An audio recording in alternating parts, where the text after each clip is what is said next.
Breaking news in the last few moments. It has been confirmed that 3 US service members have been killed and 5 seriously wounded in action as part of operations in Iran. Now, this comes as Iran's Revolutionary Guards say that they attacked the American aircraft carrier USS Abraham Lincoln in the Gulf after US and Israeli strikes killed the country's supreme leader. Now, the United States military says that it has sunk an Iranian vessel in the Gulf of Oman. And in a statement, officials say that the ship is currently sinking to the bottom of the Gulf of Oman. Earlier this afternoon, Israel confirmed the death of 9 of its citizens following an Iranian ballistic missile strike on the town of Bet Shemesh. And in the meantime, President Donald Trump has this morning threatened to hit Iran with what he calls unprecedented force. His warning comes after Tehran vowed to escalate retaliation for the killing of the Ayatollah Khamenei. Now, the Israel Defense Forces, IDF, have continued to carry out strikes on military sites across Iran. That includes a massive blast in Tehran, and the army announced that it had dropped over 1,200 pieces of munitions in just over 24 hours. Iranian officials are scrambling to reassert control. Ahmed Vahidi, pictured on the left, has been named the new commander-in-chief of Iran's Revolutionary Guard. Ayatollah Arafi has been appointed temporary supreme leader. And earlier this afternoon, Downing Street confirmed that the Prime Minister, Keir Starmer, held a call with the King of Bahrain, the Crown Prince of Kuwait and the King of Jordan this morning. He reiterated that the UK has had planes in the sky since yesterday as part of the coordinated defence response. Now, elsewhere, 1 British expat has been wounded in Oman after the Duqm port was targeted by Iranian drones. And last night, scenes of jubilation filled the streets of Tehran after an end to the reign of the man who has ruled Iran with an iron fist for decades. Iran has unleashed a wave of missile and drone attacks across the region, striking American allies and US military targets in Dubai, Doha, Manama and also Kuwait City. And these were the scenes in Dubai last night, where 1 person has been confirmed killed and 11 injured following attacks on airports in Dubai and Abu Dhabi. Well, joining me now is GB News' national reporter, Charlie Peters. Charlie. Now, let's go straight to that latest news you've had from US CENTCOM, which is Central Command. That's the US military's command of West Asia, the Eastern Mediterranean and much of the Middle East. They've issued a statement that 3 US service members have been killed in action, 5 others seriously wounded as part of the US Operation Epic Fury, this joint US-Israeli strike on Iran. They've gone on to say that several others sustained minor shrapnel injuries and concussions and are in the process of being returned to duty. They added that major combat operations continue and our response effort is also ongoing. They also said that the situation is fluid, and so out of respect for the families, they will withhold additional information, including the identities of our fallen warriors, until 24 hours after next of kin have been notified. That is a typical tactic and procedure when there has been a loss of life in one of these wartime operations. In the British military, it's called Operation Minimise. There's a 24-hour silence period to reduce any information being leaked out of the forward operating base or any other place where the British military is deployed. CENTCOM here, the US side, announcing that they are adopting that procedure now for those US service personnel who've been killed. We can't say how they were killed or what area they were in during this operation. We have seen strikes on several US bases throughout the Middle East in retaliation for those strikes early yesterday morning.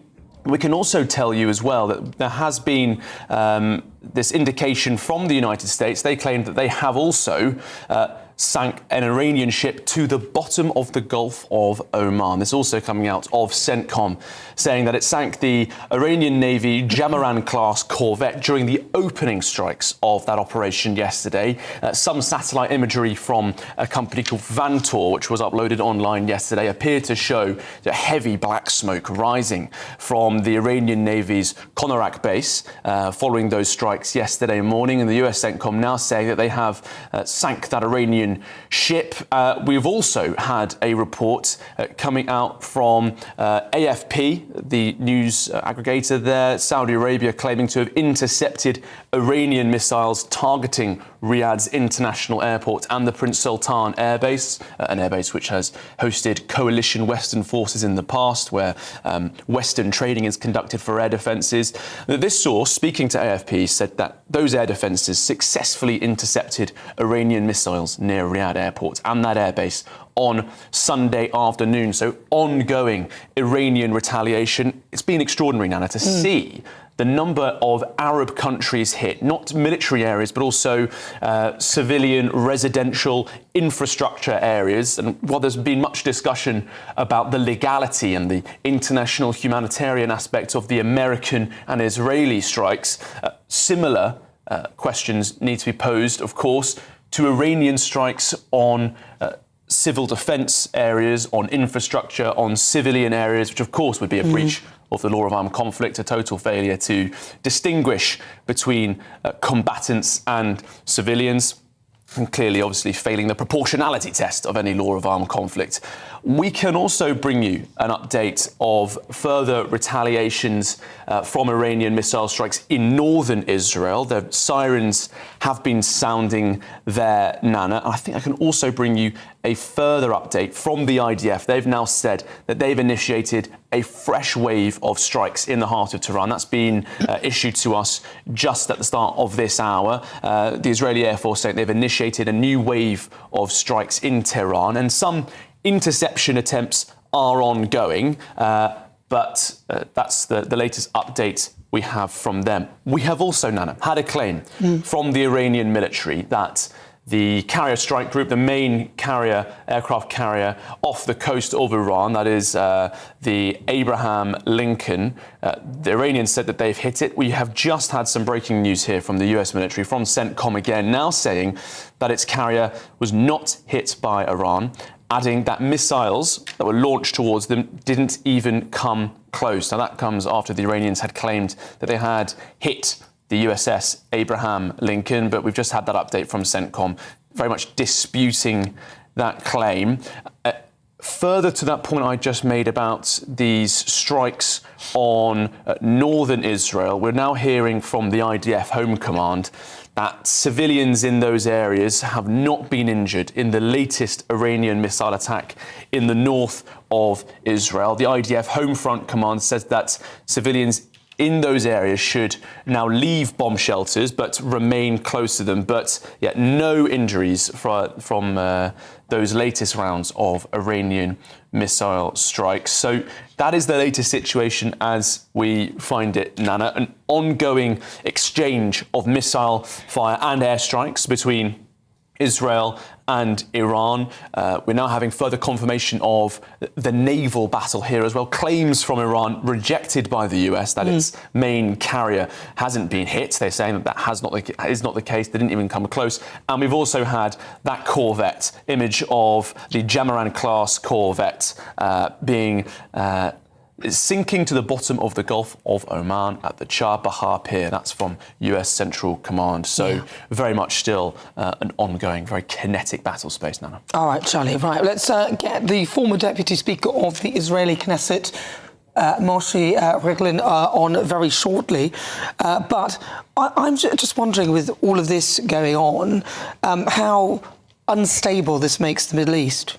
Tremendously unstable. I mean, I think what's been remarkable to that point, Nana, is how quickly so many Arab nations who have previously been very distant from one another have locked arms, shared resources to resist this Iranian strike. There was much commentary yesterday about how October the 7th might have been a tremendous tactical success for Hamas and the wider Iran-backed world. It was an awful strategic failure from their perspective, because it has now led to this scenario where the Ayatollah is dead and the Arab world has come together to resist Iranian strikes. Saudi Arabia and the UAE, who have had a very tested and frosty relationship in recent months and years, there was a phone call between their two leaders yesterday after Dubai and Abu Dhabi were hit by missiles. So And that's to be expected, I suppose, Nana, based on the Iranian missiles being fired towards those Emirati, those Saudi, Omani, Bahraini areas, all these Arab nations coming together now, unified by one thing, which certainly would create a sense of brotherhood, and that is coming under rocket fire from Iran. So very much a closer link. On that point as well, Nana, about the presence of the importance of the Saudi involvement here. We're just hearing now that the EU Commission President Ursula von der Leyen, she has spoken to the Saudi Crown Prince Mohammed bin Salman, and that they're going to work closely to de-escalate and safeguard regional stability, very much to the concern you've raised. We've also heard from the German Chancellor Merz. He said that the Iranian nuclear program threatens stability and peace in the region. Went on also to say that he will be discussing the situation in the Middle East with President Trump on Tuesday when he comes to Washington. And wasn't it stark? The difference in the statements between the Prime Minister of Australia, Albanese, what we've heard from Merz of Germany, who were quite forthright in supporting the American action, contrasting quite significantly from the British perspective, which is to first and foremost, not provide immediate support to the US strike. The British air base is not being used from that, forcing B-2 bombers, which we've only learnt in the last hour, were used in this strike to fly from the continental United States for that very long, thousands of miles long journey, repeating what they did last June during that 12-day war, where B-2 bombers, those stealth bombers, the most sophisticated bombers in the world, struck those nuclear facilities. They were reused again, and that's according to Fox News distributing that information. So the US very much still fighting here. There have been more strikes on Israel, some of which we're just showing you on your screens now. There was Beit Shemesh, that area of Israel. 9 people were killed and dozens injured after an Iranian missile hit a building today. So very much still an active war zone in Beit Shemesh. We learned that news an hour ago. That is right in the centre of Israel, the most heavily populated part of the country, towards the east of Ashdod. So very much a central part of the country. There can't be a more unstable scenario for the Middle East right now.